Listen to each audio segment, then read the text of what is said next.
Hi, and thank you for joining us for episode 5 of Hot Copy. Today, we're talking about the return of community-led growth and why it seems like businesses across the board are interested again in building and driving revenue from communities. I'm joined today by Sabine Harnau, Codi Smith, and Jess Haney.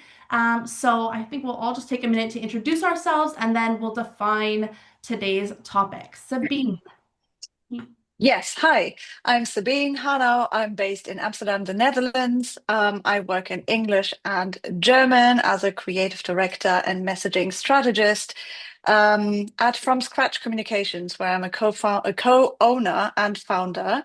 Um, so basically, that means we create message frameworks for international brands so they can grow and captivate an international audience.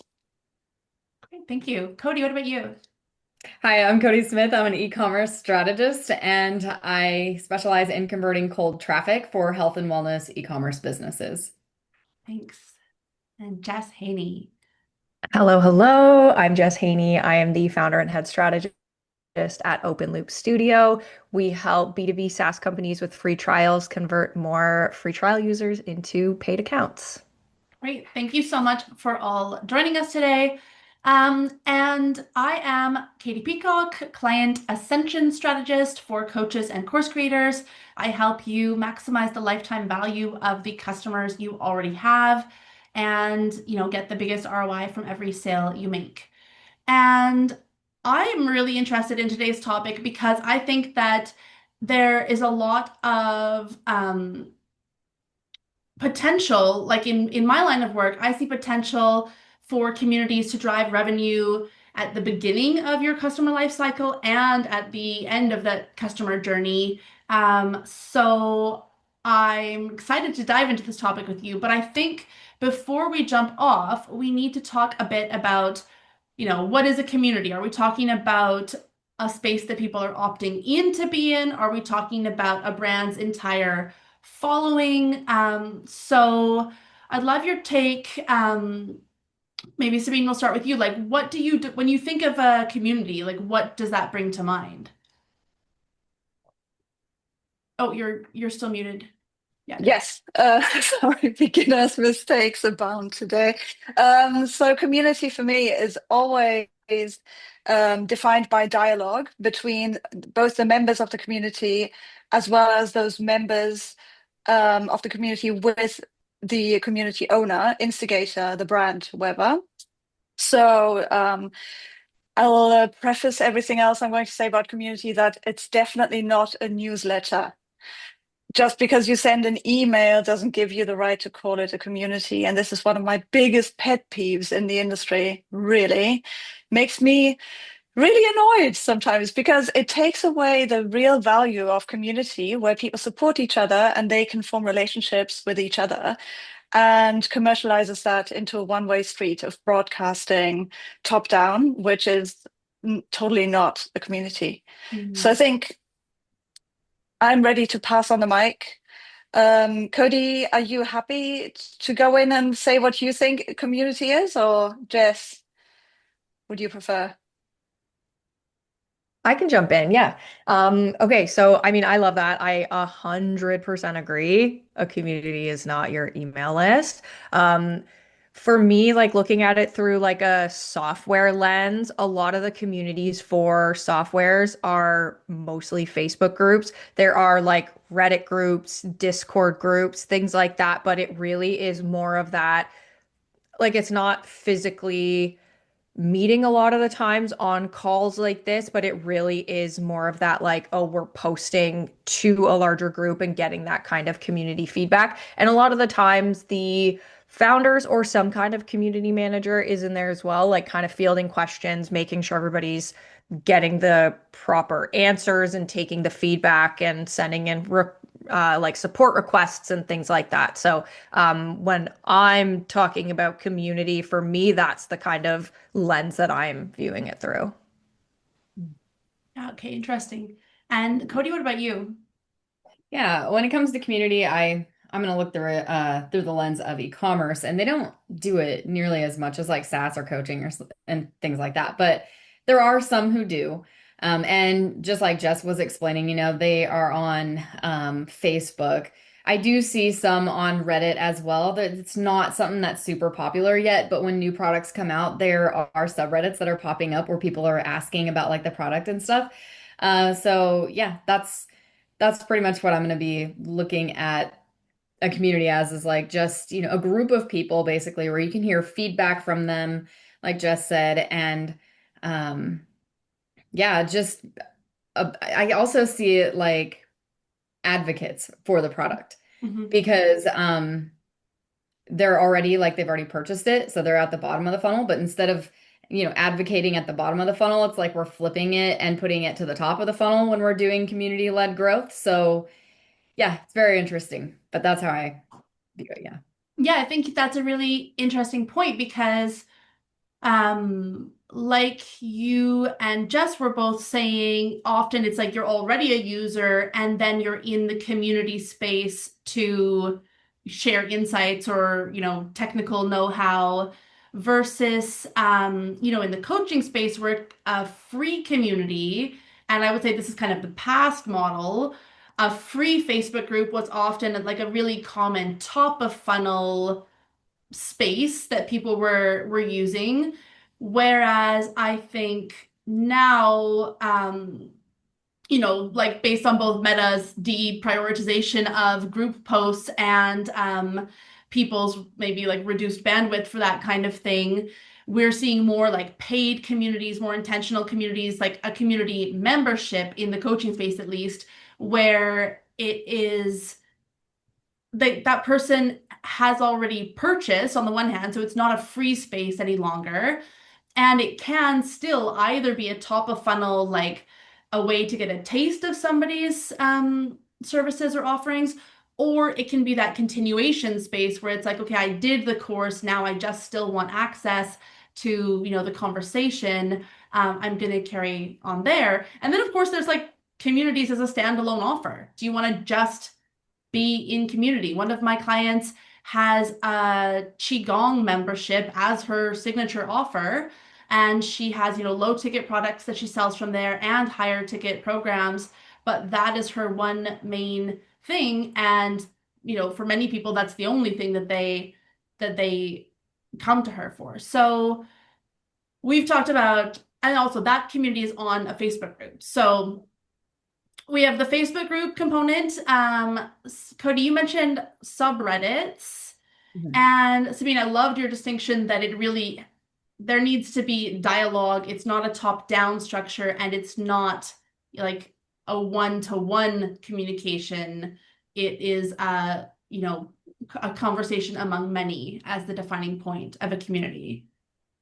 Yeah, and to make that a bit more concrete, since you've all had so specific examples, I think there's also quite a lot of, like, especially with bigger brands in the e-commerce space or retail space, there's also a lot of tapping into local communities that already exist to activate them and turn them into advocates or at least prospects for the brand.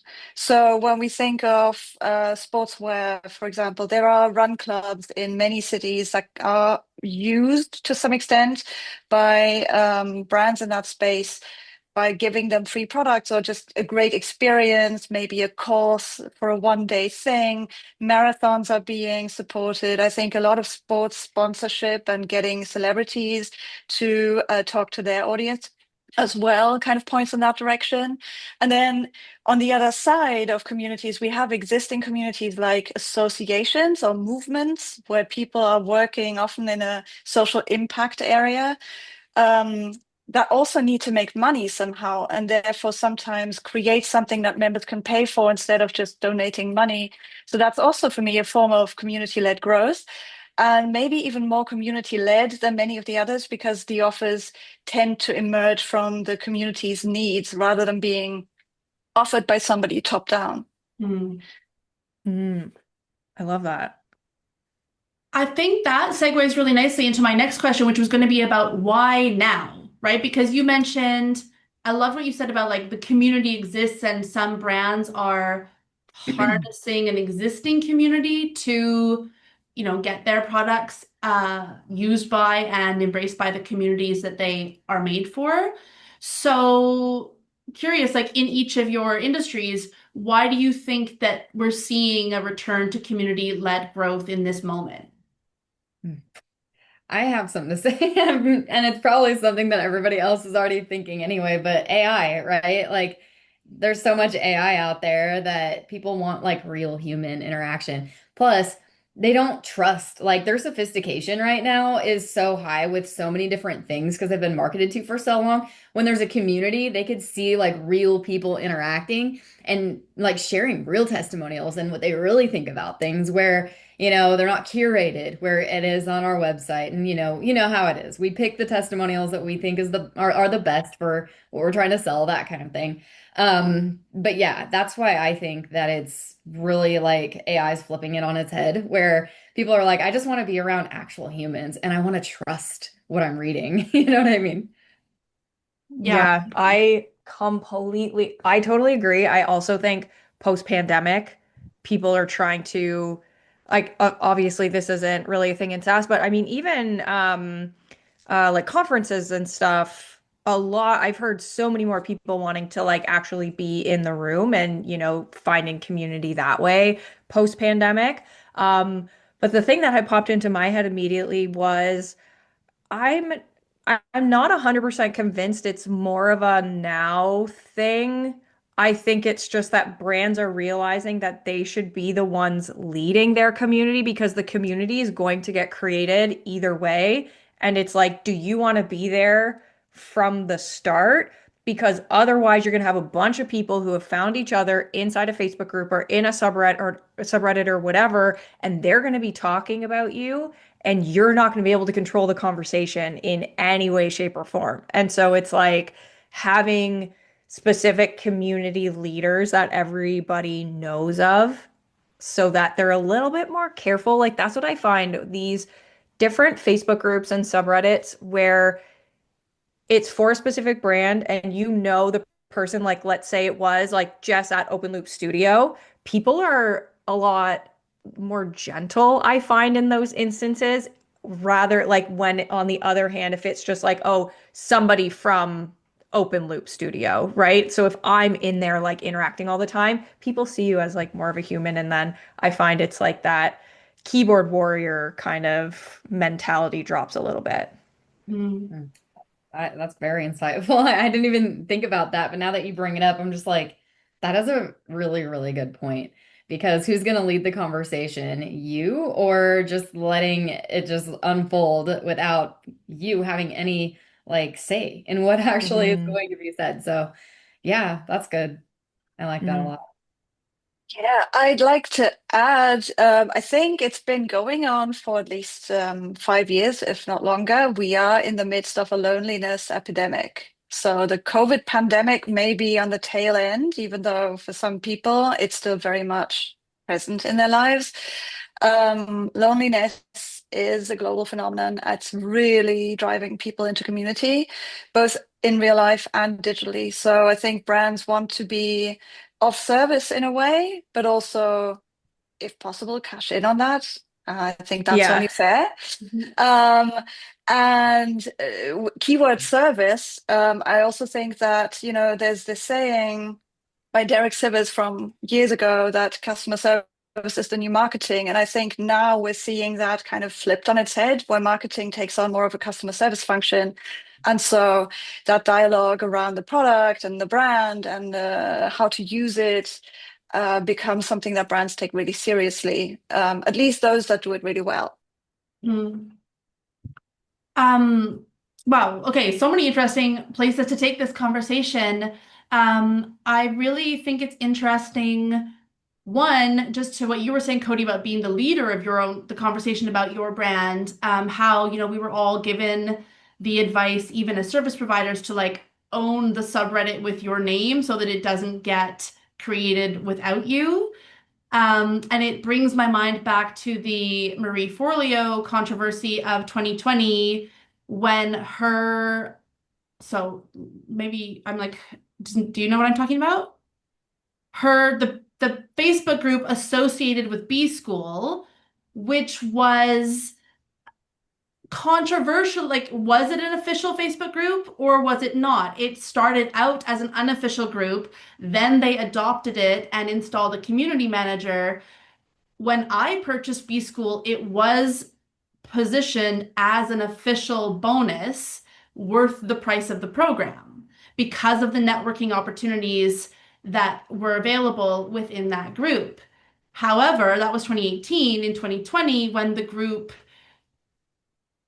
called Marie out on her problematic response to Black members' experience of the, Black Lives Matters movement in the wake of George Floyd's murder.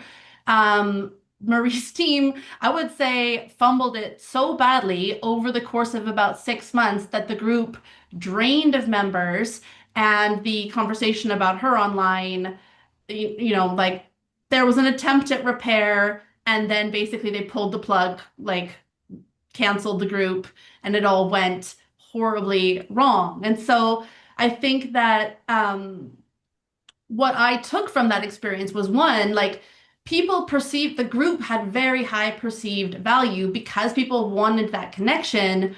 Um, yes, they needed to own that conversation. And at the same time, what really was necessary there to make it work was clear rules, like clear delineation of values, and like real leadership that was willing to step up and have hard conversations.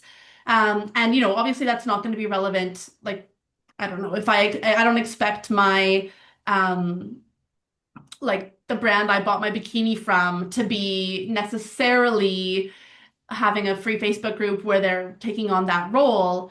But I do think that, it's an opportunity for brands to like show real leadership, to showcase their values, to really like walk their walk if they're using those values in their marketing. And obviously we're having this conversation because it's having a community that actually drives revenue in your business takes more than just being like, here's a space to have conversations, go. And I think the point that you bring up is like if you are using something in your marketing, being able to like actually walk the walk that you're talking. And I think that's where there was, especially around that time that you're talking about in the online coaching space, at least, there was a huge, huge like awakening, I think, of seeing like, okay, there are people who are genuinely profiting off of saying certain things and saying that they, are learning and building an anti-racist business and all this stuff. And then when it came time to like put your money where your mouth is, they were all just like, oh, zip it shut. And hopefully this just like all goes away and blows over. And I think that if I'm being honest, like that is where we're seeing a lot of skepticism within communities, especially in the coaching space, where people have their backs way up, which deservedly so. And like I'm the same way. So it's interesting because a community can be such a force for good, but if you at the top, like if you're that person top down, if you're not handling it properly and like people are going to eventually find out who you actually are. Like it's just a matter of time. Yeah, and I think actually this is not just true for coaches and course creators. I think a lot of product-based brands in the e-commerce space or elsewhere also had terrible foot-and-mouth moments during that time, mainly driven by an absence of community representation within their teams. So they were completely disconnected from the people they wanted to speak to or be in dialogue with. It's this whole nothing for us without us mantra. And one way to work with that in a productive way is, of course, to be community led. So if you're close to a specific community, you know that community way better. You can have somebody from that community stepping up and being a leader, which not only takes away some of the burden of having to understand everybody around the world, but also makes it much more genuine and authentic. And shows that you're culturally relevant because you have the ear to the ground, and so you can speak those people's languages. You can really speak to what they want out of an experience with your product, as opposed to the usual kind of research, which is much less in depth than if you have that ongoing relationship with people. And I think what you said there about like the usual research, when you're having a conversation with your community and you're using that to determine what offers you're, creating or where your product suite goes next, you're so much more likely to create something they actually want versus what you want to create, whether you're a solopreneur, an e-com business, or a large corporation, right? So I'm interested to take this to the growth angle. If we're talking about community-led growth, what model or what kind of requirements are there for communities that are really going to drive revenue for businesses, in each of our spaces? Like, what do we think are the kind of commonalities of communities that actually do have an impact on a business's revenue growth? I could speak maybe from e-commerce. Okay, so they don't have like a ton of communities, but I know that they use this program, or some of them do, which is it's I don't know if it's considered community-led growth in the same sense of like a group of people. I mean, it is, but it's not like in a Facebook group or something. So they're using this program called Social Snowball, and it's basically like once somebody buys from you, and if they want to earn a commission off of the product because they love it and they always talk about it to everybody, then they can. So that's one way that you can use it for growth, is to incentivize your customers by, rewarding them for spreading the word. So it's a lot like affiliate marketing, but it's not exactly the same. Still community-led growth in a sense. Totally. That's so interesting because that's actually something that I like built into the post-sale profit system, is just incentivizing, basically rewarding people for referring, because referrals happen anyway, but they happen more often when you give people, a perk. So Right. I love that you're seeing that in ecom.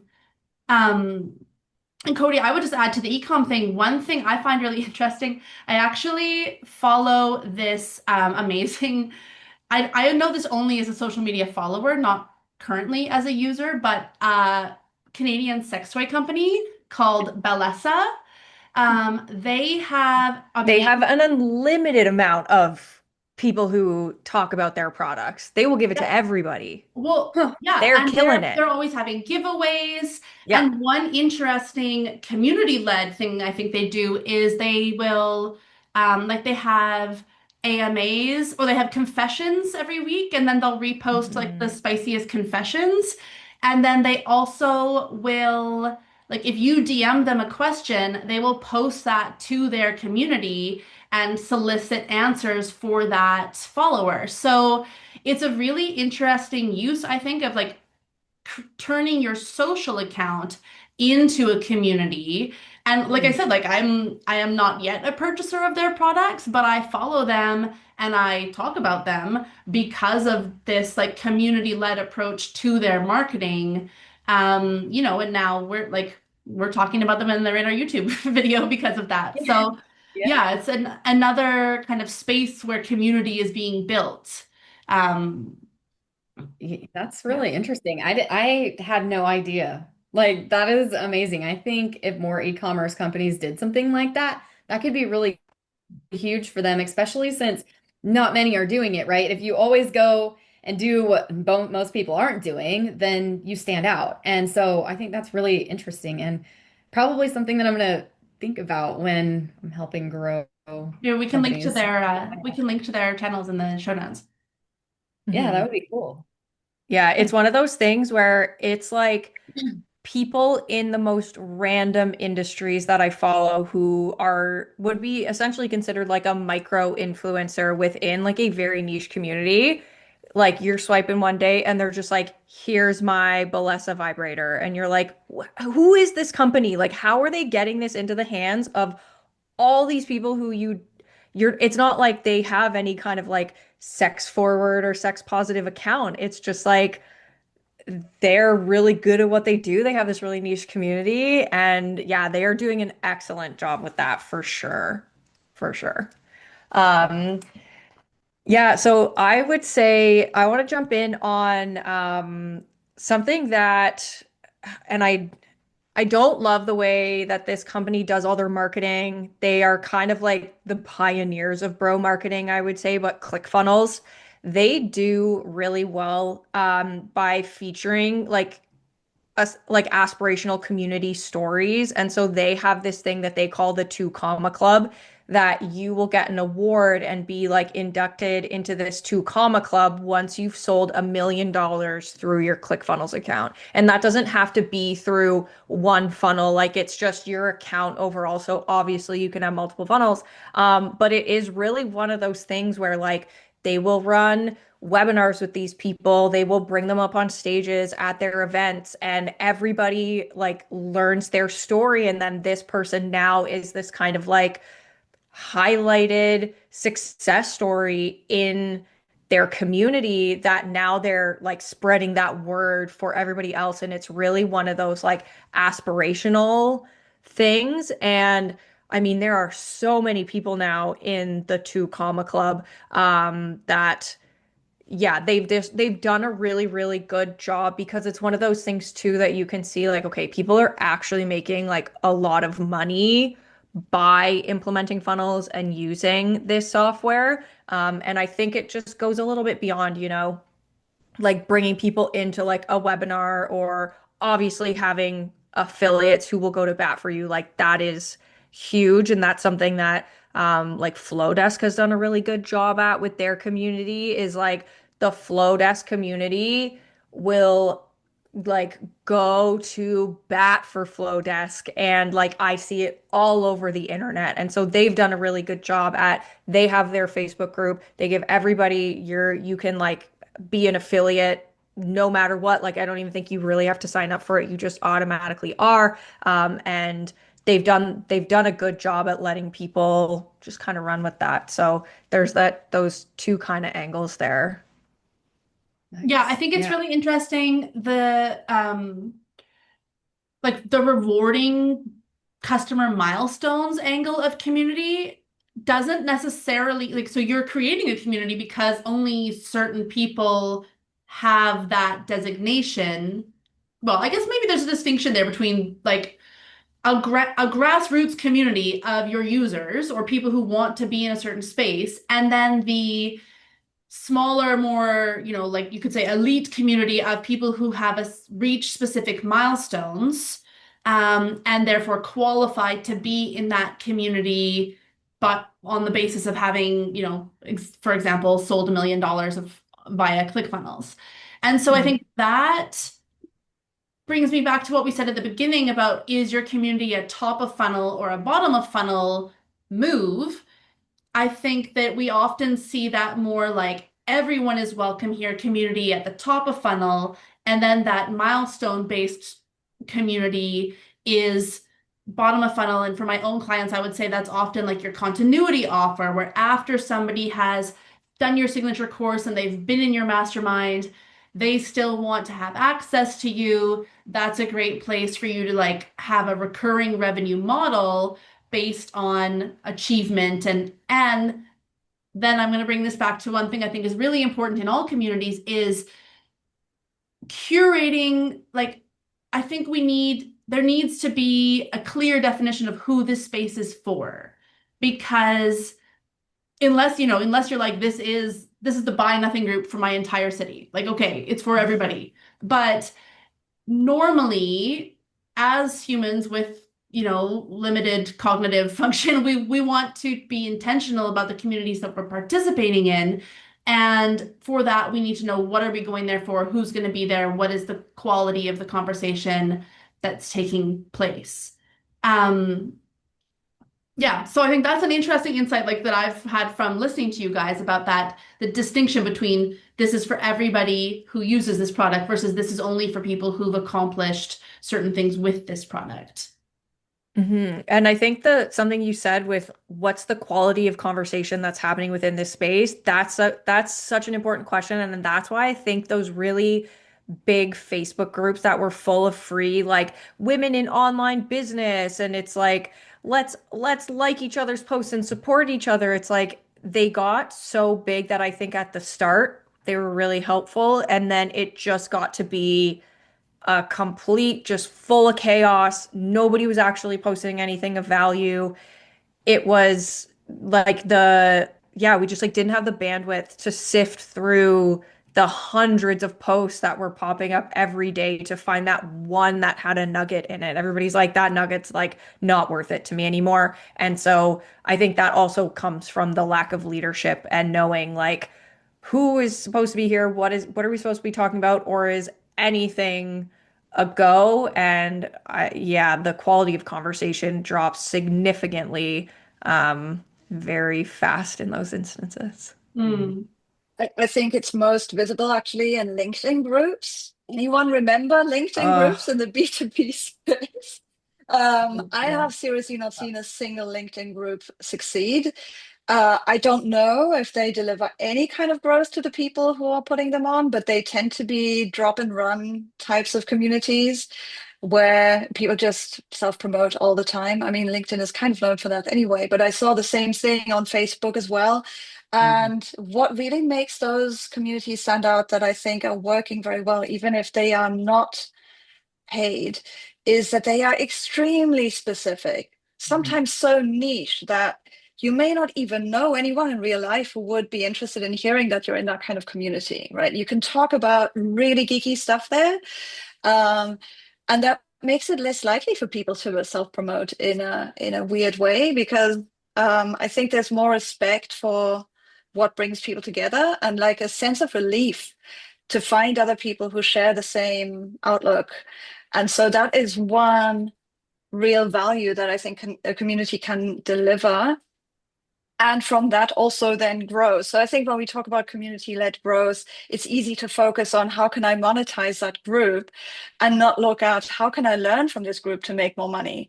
I think that for me is the biggest potential growth lever that you can have by working with a community. They will teach you everything you need to know about how to serve them and get them to buy your stuff. Totally agree. And I think, like you said, Yeah, I couldn't agree more.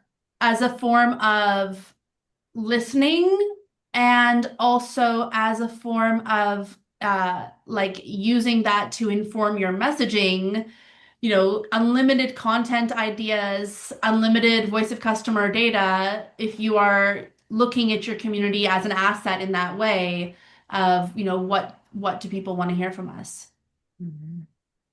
One thing, so pivoting, as we come through this today's conversation, I'd love to get a bit more tactical in terms of like what we like and what we don't like in the communities that we are a part of. And I mean, so within the scope of your own industry and beyond, what do we think really works well versus doesn't work well in terms of, a community that we want to be a part of? The community, and I like specifically, so Sabine, you mentioned LinkedIn groups being like the worst on this bad side of the continuum.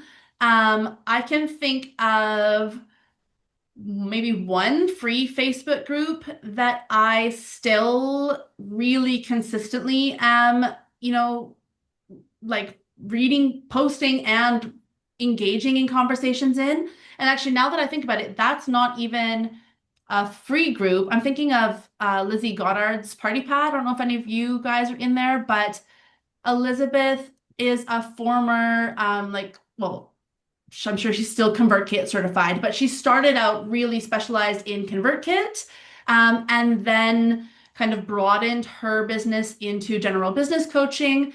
But her huge Facebook group is for anybody who's ever bought anything from her. So it's a free group, but it is for customers and students only. And I think that's a great move, right? Is like as a post-sale profit person, right? That idea of giving yourself a space that is for everyone who's bought something from you, you know, keeps you top of mind, like lets you make follow-up offers, and you know that there's like at least a minimum bar of entry that everyone there is qualified to be there, qualified by the fact that they purchased an offer from you. So yeah, and I mean, also she's really active in the group. She shares ongoing behind the scenes in her business. So it has that sense of shared values and shared like liveliness that makes it a space worth, being like having my finger on the pulse of. Mhm. Mm-hmm. I like that. There was another coach actually.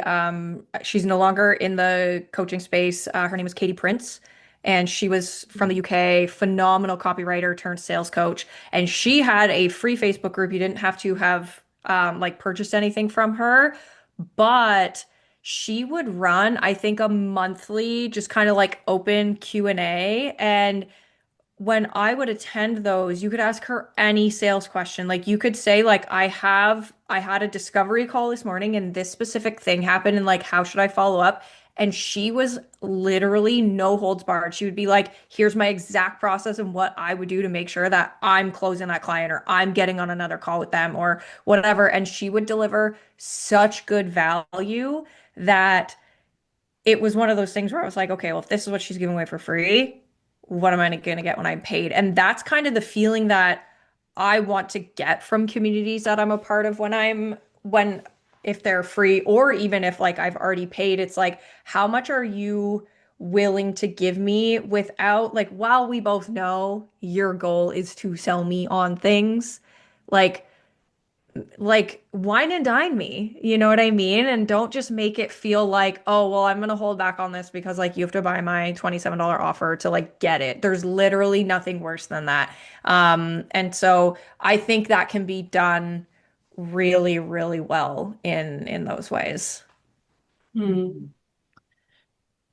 I agree. I think I'm part of a couple Facebook groups that are free. I don't do much in there, but I like being a part of it because leads have come from there before, just, by looking and replying to people's posts and stuff. And people just run across your posts and then they're like, oh, hey, can you help? I realize that you help with this. Can you help me? So I've had leads come in from there.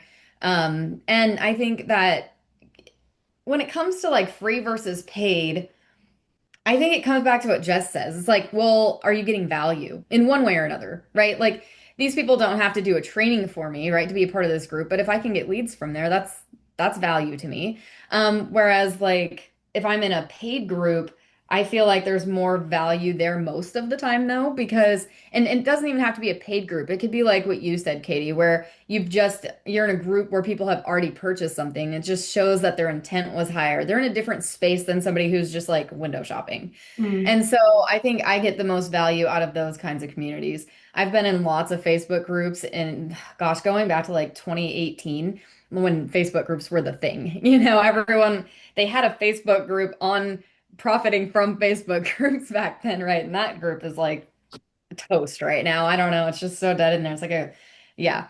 But see, I think what happened with that maybe is either they stopped showing up with the value or people just got so tired of people like constantly promoting themselves. So I think you have to be able to find that balance. And for me, I am very selective about the groups that I'm in because we are so distracted with so many things out there. How many Facebook groups are there out there? Like tons, right? So I just have like a a few of them, and it doesn't necessarily matter if they're paid or not, as long as the value is there and the leadership is good. Hmm. Yeah. So I'm not on Facebook anymore except for client work. So I'm not really a member of any Facebook groups, but I am a member of Discord groups and circle communities and that kind of stuff. And typically they're either related to a product I've bought or the product themselves. And one that comes to mind that I find exceptional in every way is the Linking Your Thinking community. And if I had to say briefly what I think they do right is they really live their community values. They demonstrate them first and foremost. And nobody ever gets crickets. I think that's really important. We tend to talk about community engagement and all of those things, but often it's more like a kind of animator kind of job, like on cruises, somebody who gets people to get up and do a silly dance. When in actual fact, all you need to do is show up and be vulnerable yourself as a community host and give people the opportunity to be real with each other. And that's done by modeling and rewarding the right behavior. And I see that not very often in online spaces, but Linking Your Thinking does it really, really well, and consistently so over the last 3 years or so.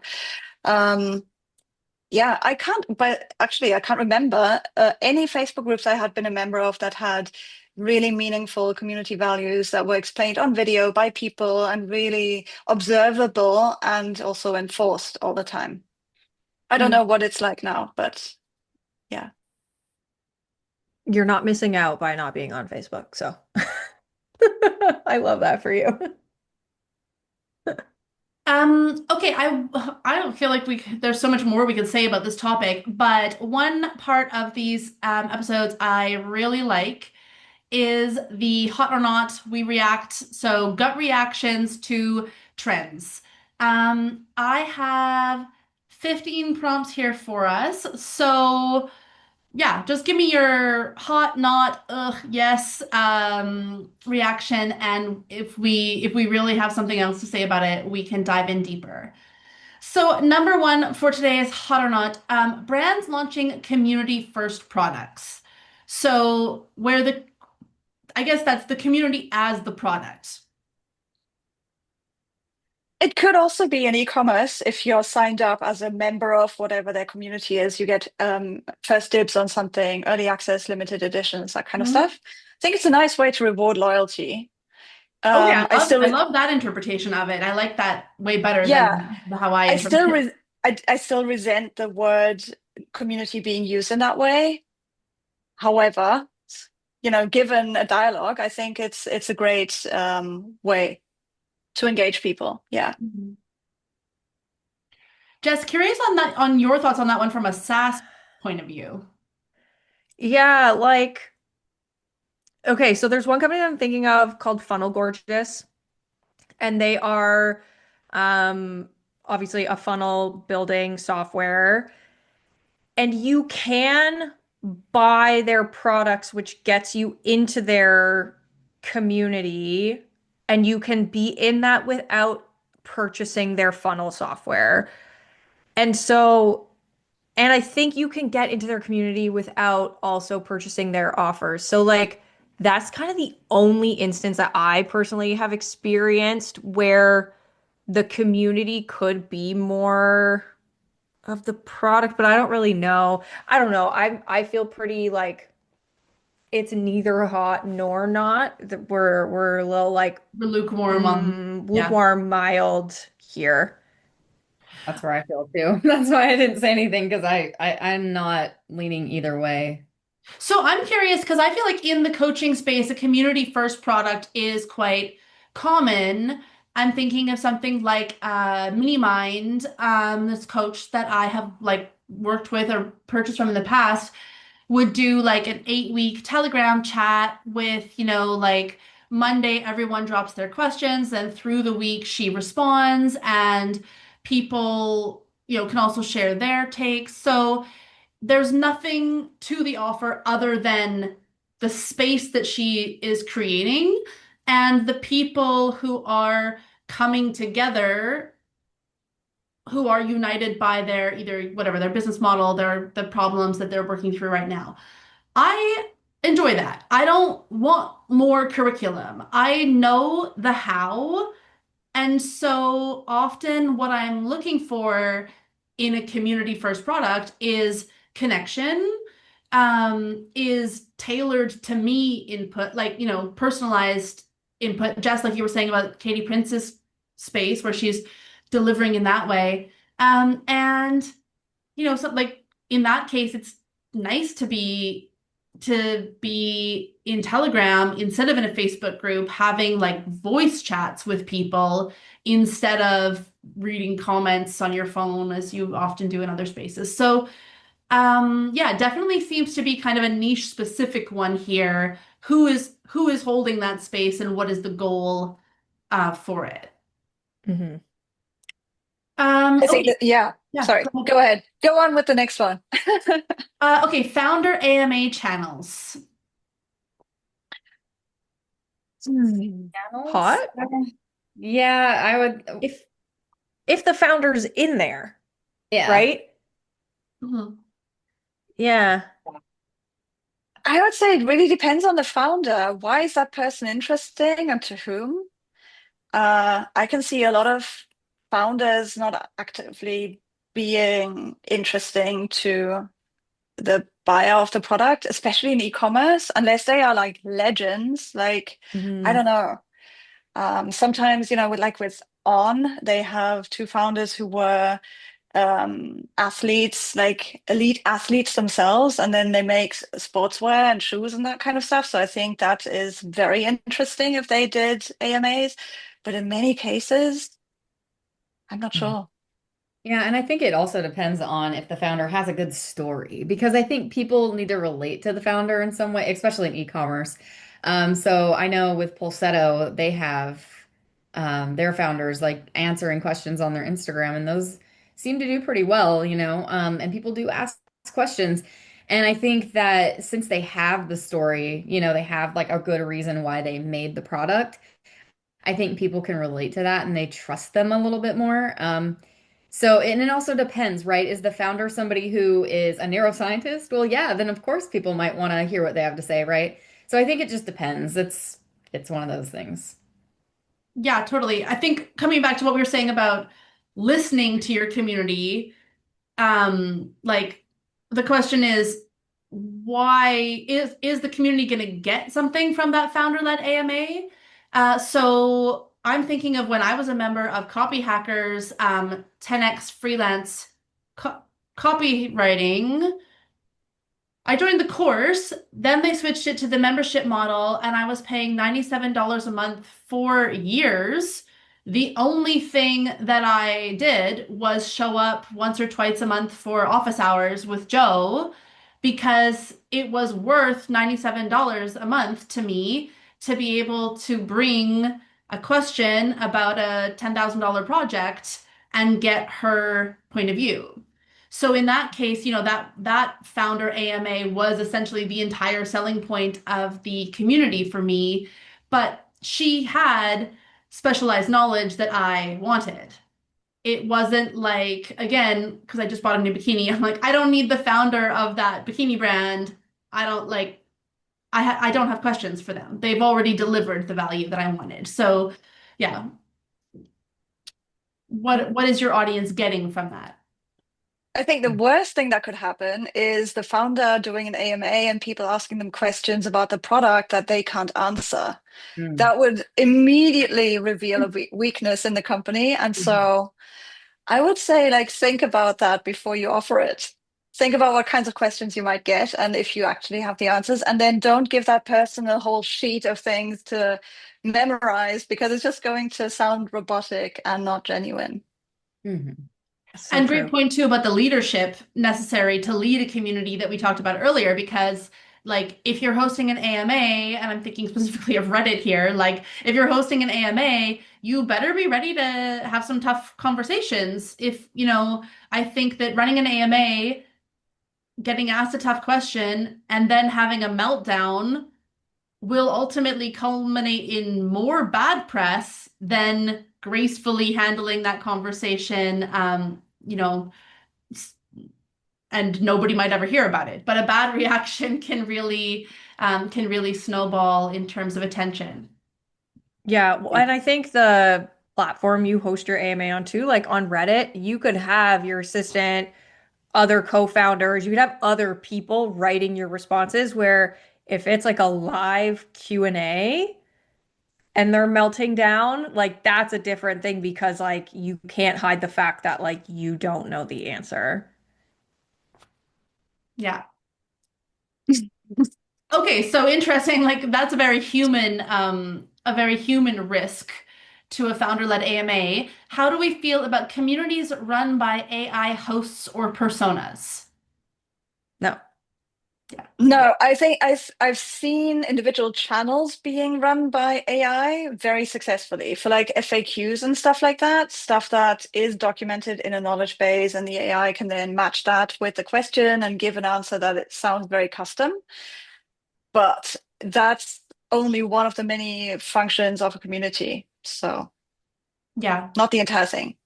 Yeah. Yeah. Okay, so adjacent to this, how do we feel about AI-powered community moderators? Mm, I don't know. I still don't think so because AI can make mistakes and it doesn't understand nuance and context well. So you could accidentally like kick someone out or something and that for a reason that they shouldn't be kicked out for. I think it's better just to have like a human looking at that. Yeah. Agreed. I'm in one It's group where they helpful have, though. pardon Sorry, me? Yeah. go, Katie. Katie, go. I'm in one group where, and I must be, it's a Facebook group, so it must be a setting that they've turned on, but there's an AI mod that will chime in if somebody, I don't know, if it's like somebody is not getting responses or something, but I find it actually quite jarring to read because it will, I think what it does is summarize answers to past questions on the same topic. But it's interesting because it is almost, yeah, jarring in a space where you want to hear from other people, right? If I want to Google something, I'll Google it. If I want to ask Hmm. ChatGPT, I will ask ChatGPT. So when I've come to a space where I want human answers, I don't necessarily want AI chiming in with its take. I just want to hear from the other humans in the room. Yeah. Agreed. But it is, I mean, to the mods themselves, it can be hugely helpful to have a pre-flagging system. It can be useful for enforcing community rules that are simple, like tagging your question in a certain way, especially on Reddit. So I think it has a place, but it should not replace humans, and it should certainly never pretend to be human. I think that's the worst when AI bots are presented as if they were humans with like a generative photo and a human name and a whole backstory. Oh, It's yeah. like the first rule of designing any kind of bot is making clear it's a bot. Mm. And I Mm. don't, that rule was kind of kicked out with the advent of ChatGPT. Mm. But Hmm. is that also like the uncanny valley is like when a robot tries to pretend to be human, like it just ends up in a weird, it just ends up making humans uncomfortable. Right. Mhm. Okay, here's my last hot or not for today. Community engagement incentives. So points, badges, and rewards based on engagement. Hot or not? I say hot, I think, because that just helps with like, hey, look, the more that you do like help us, we help you. And also it has that like, people see you doing it, so they're like, wait, like I want to do that too. I want to be the person at the top. It really, when it comes to the people who are like competitive, I think it really drives that, which is really great for a brand. That's my Hmm. yeah. 100 Pro. Yeah, I'm also in favor. Hot for sure. Yeah, I also think hot because I love getting those kind of badges, and I'm always a little bit surprised when I do. Like, I got one for the Traders on Facebook. Do you guys know the TV show The Traders? Yes. It's so good, and you have to watch it because I'm gonna apply for Oh, that Canadian way. Traders. Um, so you For guys are gonna real? have to watch it so that you could see me on there one day. But Awesome. they literally gave me a top fan badge. And I was like, oh my gosh, okay. Like, yes, I do love this show, but I liked like four posts and they were like top fan. That's But awesome. then like for my best friend's business, she runs like a boutique fitness facility that also sells Lululemon and stuff. So I'm always commenting, sharing all of her things. And so I also am like, yes, I am the top fan because that's my best friend. And like, I'm gonna like and share and repost like everything. So I do Oh, think those are hot. that's Mm. awesome.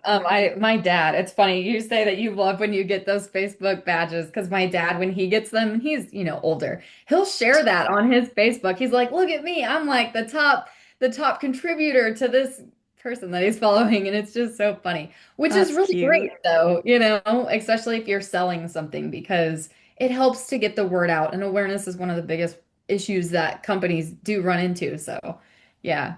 I just thought that Mm. was funny when you said that though, because he's always so excited about it. He's like, "Oh, look, I'm Willie Nelson's like top fan." And we're like, "Well, we already knew that." That's hilarious. Yeah. And going back to the whole community values thing, I think for me, that kind of the top of that game is rewarding people for displaying the community values. So not just for how often they've commented or something or how many posts they've made, like have they actually been a good example for the rest of the community to follow, and then giving them a badge that expresses that. I think that can instill real pride and make it very easy for those values to take hold. Mm. Good point. Yeah. I feel kind of cynical bringing it back to this, but I would also just like to add from a sales perspective, right? When you are taking note of that behavior, like, yes, absolutely, give them a badge they can share. Like, I think people just want to feel seen, right? People who are taking action, whether that's by buying your product or, engaging with your content regularly, like people appreciate being seen for what they are putting out into the world. And so like do that, step one. And then step two is like if you can say, hey, from a coaching perspective, like, hey, you are one of the 20% of people who like ever made it this far into the program and watched like marked every video as complete. Would you be interested in, and then, insert your upsell or like one-time opportunity here? That is a much more convincing proposition than an upsell or an upgrade opportunity that has nothing to do with what that person has actually done, like the actions they've taken or their engagement with your offer. So anytime that you're tailoring the customer experience to that customer's actual actions, people feel seen, they feel understood, and they feel like you're listening. And all of those feelings generate goodwill that makes them more likely to want to buy from you in the future. Yeah. And just to bring that back to what Jess does every day with email marketing, I think this is where communities and email have something in common because you can use those badges to segment your audience. And that makes it very easy to automate certain stuff like offers and events and stuff. Absolutely. 100%. Yeah. That's Yeah. yeah. I didn't even think about any of that, so that's amazing. And then when Katie was talking, I was like, I think it also plays on their identity a little bit too, because it's like, I am the type of person who accomplishes things. I am the type of person who, wants to represent this brand because I love them so much, right? And so I think that's pretty cool too. Well, and even as, Mhm. as copywriters, we're all familiar with like the principle of consistency. I am not a big Facebook commenter. Like I don't think I have a badge on Facebook, but Reddit keeps reminding me that I'm on a streak. Mm. And they are definitely playing on that consistency bias of like, I don't want to break my streak. So I will engage with content. I am like showing up there because yeah, it's satisfying and I want to keep doing it. Yeah. I mean, streaks are one of those like psychological things. Whoever figured that out, that humans love streaks, like people fully melt down when their Snapchat streak breaks, and you can pay a lot of money to like re-up your Snapchat streak. And Wow. people will. And like streaks are one of those things, like good on whoever it was that figured that out because that puts us in a chokehold. Yeah. I see it with my daughter too, because she'll have her Roblox and she's like, I have to log in today because I won't get my streak. And she's like, Yeah. look, and she's always celebrating. I'm at like 200 or something. I'm like, oh my gosh, like I let you on there that lunch. But it is very powerful. Yeah. Mhm. Interesting. All right, any final thoughts on community for today? Any like takeaways that you would feel remiss if you didn't mention in the context of this conversation? I think one thing I would like to say is don't utilize a community just for your gains. And I'm thinking specifically of communities like currently very trendy, the neurodivergent community. Like that's the whole community that brands are now trying to sell to. Don't turn them into like, don't commoditize that. Or like the pride community, LGBT plus. The disabled community, like just don't create marginalized communities just in order to sell to them. That's a really bad move. Exploiting them, Mhm. basically. Yeah, Yeah. basically, yes. Yeah. Yeah, I couldn't agree more. And the other thing for me, it's like I've always received so much back from a community, and I've never gone into a community by thinking like I want to see what I can get out of this. And I think there was one time where I was like, "Ooh, I think that could be like a good opportunity for me to get clients or whatever." And I even knew that I was showing up in that space weird. Like I was like, "Girl, this is like not a vibe," because I knew that was the energy I was going into it with. I literally enter a community and I'm like, let's see what happens. And I'm just gonna like share and give and see what comes back. And that has always been so much better for me. And it's made such a difference in like my business, in my life, and just being able to like get all the knowledge from everybody within communities. So don't enter into communities thinking like, what can I just like extract from this? Mm. Nice Yeah. word. Yeah. I would say, yeah, I think I would be remiss if I didn't say that when you build a community as as a founder or as a personal brand, you are building something that is going to exist beyond yourself. And I think you need to respect that because um and I mean, I swear, I really am over it. But that, like, when Marie pulled the plug on her Facebook group in 2020, that was like one of the main places that I went for connection with other business owners.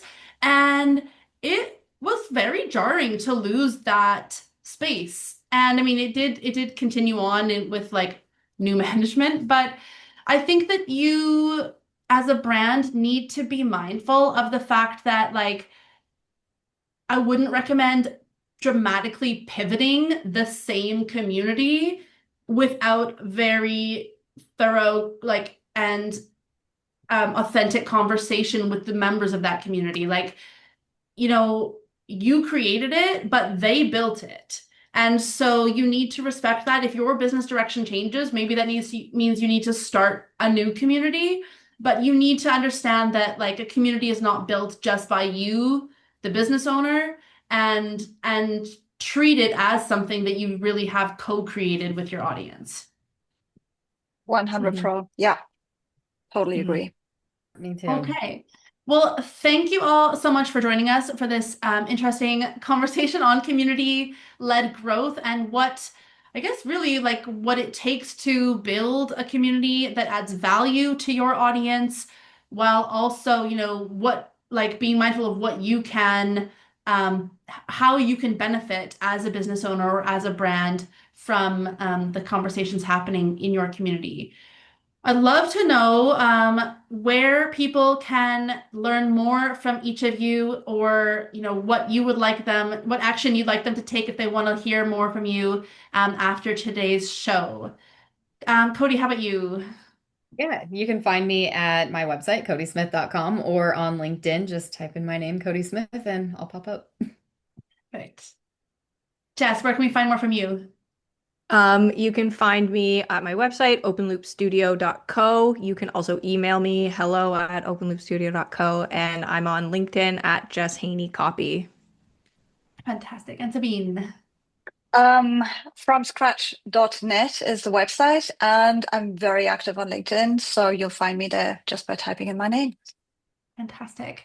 And I am Katie Peacock of the Post Sale Profit Studio. So you'll find me at postsaleprofitstudio.com and on Instagram at Post Sale Profit Studio. All right. Thank you all again. I'm going to wrap us up.